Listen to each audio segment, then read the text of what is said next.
आज आप लोगों को हम पहला जो संस्कृत का चैप्टर है मंगलम, उसका श्लोक हम लोग पढ़ चुके हैं। 5 था, 5वां श्लोक को एकदम टंच करके रखेंगे। उसके बाद ही आपको क्वेश्चन आंसर और अंदर का जो क्वेश्चन है वो बन पाएगा। नहीं याद रखेंगे दिक्कत होगा ही। हम तो बारंबार वीडियो में कह रहे हैं कि जितना हम लोग को मेहनत करना पड़ रहा है, बस अगर आप लोग भी अगर करते तो क्या कहना। पता ही होगा कि कल इतना कस के तबीयत 2 बजे रात से ही मैंने इतना कस के पेट में दर्द था कि लगा कि जैसे जान ही चल जाएगा। 4 बोतल पानी चढ़ाने के बाद भी अभी सुई सुबह शाम सुई लग रहा है। फिर भी देखिए अभी तक लगा ही हुआ है। फिर भी पढ़ा रहे हैं कि ना एक दिन वीडियो अगर नहीं जाएगा तो लड़कन को, चलो भाई आप लोग तो कुछ नहीं है बोलिएगा, लेकिन फिर भी हमको लगता है कि चलो भाई एक दिन का सिलेबस पीछे हो जाएगा, इसलिए किसी न किसी प्रकार से हिम्मत करके हम बता रहे हैं। कौश आप लोग को भी इतना लगन होता पढ़ने के प्रति जितना हमको पढ़ाने के प्रति है। खैर देखिए कोई बात नहीं है, देखेंगे क्वेश्चन नंबर 1। सबसे पहले ही जानिए, ऊपर में दिया हुआ एक पदेन उत्तरता, एक पदेन उत्तरता। इसका मतलब हो गया कि एक पद में उत्तर देना है। एक पद में मतलब एक शब्द में, यानी डायरेक्ट आंसर है, खाली लिखना है, पूरा वाक्य में नहीं लिखना है, शब्द में।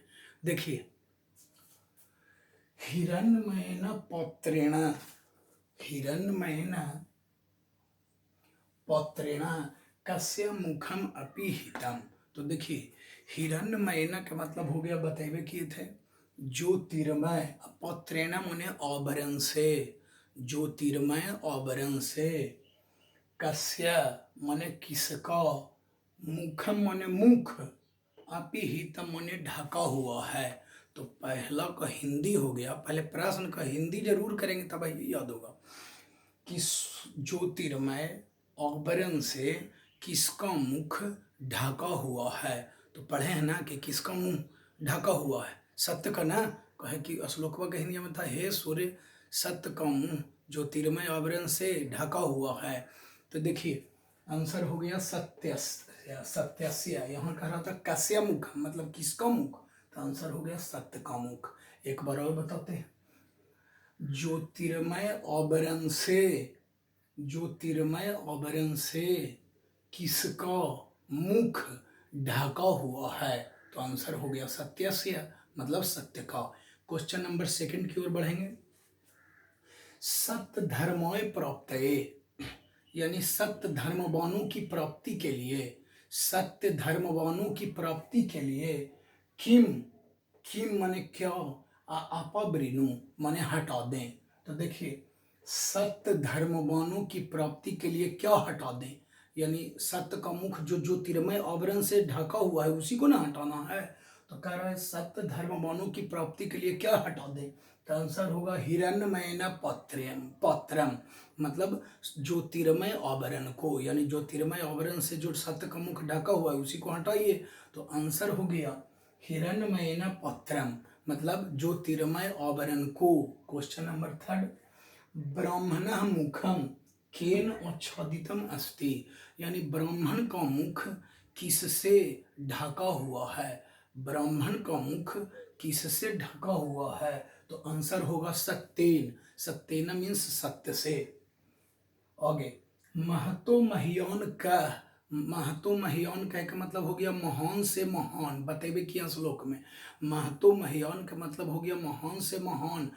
कह मीन्स कौन, यानी महान से महान कौन है, तो बताए थे ना कि आत्मा ही सबसे बहुत महान चीज है, इसलिए आंसर हो गया इसका आत्मा। क्वेश्चन नंबर नेक्स्ट, अनो अनियान का, अनो अनियान का मतलब सूक्ष्म से सूक्ष्म कौन है, सूक्ष्म से सूक्ष्म मतलब छोटा से छोटा कौन है, तो बतेबे किए थे कि आत्मा है, तो इसका भी जो आंसर है वो हो गया आत्मा। पृथिव्यादे महत परिमाण युक्तात पदार्थ महतरह का, इसका हिंदी हो गया कि इस पृथ्वी पर बहुत सारे पदार्थ हैं, इस पृथ्वी पर बहुत सारे पदार्थ हैं, महतरह का माने उनमें महान से महान कौन है। तो बताइए कि दुनिया में सब कुछ है, बहुत सारा पदार्थ है, ईटा है, पत्थर है, धान है, गेहूं है, पैसा है, कलम है, कॉपी है, सट है। अब बताइए सबसे ज़्यादा महान कौन है, तो आंसर इसका भी क्या होगा, आत्मा, है ना। सबसे महान आत्मा है। आपके पास सब कुछ है और किसी प्रकार से आत्मा ही शरीर से निकल जाए तो कहानी खत्म हो गया। तो फिर से एक बार, पृथ्वी पर जितने सारे पदार्थ हैं उनमें सबसे महान से महान कौन है, तो आंसर होगा आत्मा, यानी आत्मा ही सबसे महान है। आगे, कीदृश पुरुष निजेतेन्द्रिय प्रसादात् आत्मना महिमानं पश्यति शोक रहित च भवति, यानी कैसे पुरुष अपने इंद्रिय में आत्मा की महिमा को देखते हैं। फिर से, कैसे पुरुष अपने इंद्रियों में आत्मा की महिमा को देखते हैं और शोक रहित होते हैं। कैसे पुरुष शोक रहित होते हैं, तो यही बतेवे किए थे कि जो सज्जन लोग होता है, साधक लोग होता है, वो किसी के मर गला पर न तो दुख करेगा और न जन्म लेला पर बहुत खुशी मनावेगा। तो कह रहा कैसे पुरुष, तो आंसर होगा आक्रतु। आक्रतु, आक्रतु का मतलब हो गया या तो सज्जन लोग और नहीं तो साधक लोग, मतलब जो साधना करने में, भगवान के साधना करने में जो लीन होता है वही हो गया। तो देखिए नीचे से जो 3 है एकदम आवे लायक है परीक्षा में। किम जयम प्राप्नोति, खुद देखिए, किम जयम प्राप्नोति, किम माने क्या, जयम माने हो गया जय यानी विजय, और प्राप्नोति माने प्राप्त करता है, यानी क्या विजय प्राप्त करता है, मतलब किसकी जीत होती है। तो जानवे किए हैं कि सत्य ही जीतता है, तो आंसर हो गया सत्यम। किम जयम न प्राप्नोति, किम जयम न प्राप्नोति, यानी कौन विजय प्राप्त नहीं करता है, तो आंसर हो गया असत्यम, माने असत्य विजय प्राप्त नहीं करता है।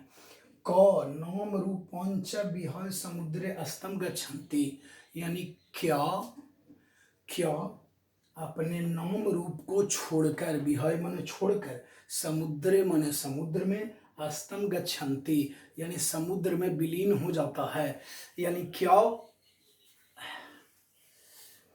क्या नाम रूप को छोड़कर समुद्र में विलीन हो जाता है, तो आंसर होगा नद्या, यानी नदियाँ। बताए थे ना कि जैसे नदियाँ अपने नाम रूप को छोड़कर प्रवाहित होती हुई समुद्र में विलीन हो जाती है, वैसे ही विद्वान अपने नाम रूप को छोड़कर परम तत्व में यानी ब्रह्म में लीन हो जाते हैं। तो यही है कि क्या नाम रूप को छोड़कर समुद्र में विलीन हो जाता है, तो क्या, तो श्लोक में बताए थे ना, तो आंसर होगा नद्या, यानी नदियाँ। देखिए प्रश्न इतना बड़ा बड़ा है, लेकिन जितना सारा क्वेश्चन है बस एक के माथा से जुटल है, डायरेक्ट आंसर ही लिखना है। एक पद देना जो रहता है वो उत्तर में लिखना नहीं रहता, ये आपको ऑब्जेक्टिव में रहेगा, इसलिए एकदम टच कर लेंगे अच्छे से। फिर हम नेक्स्ट शुरू कर रहे हैं, अगला में शुरू करेंगे। अभी क्वेश्चन आंसर किताब से मिला के भी लिख लीजिएगा बस।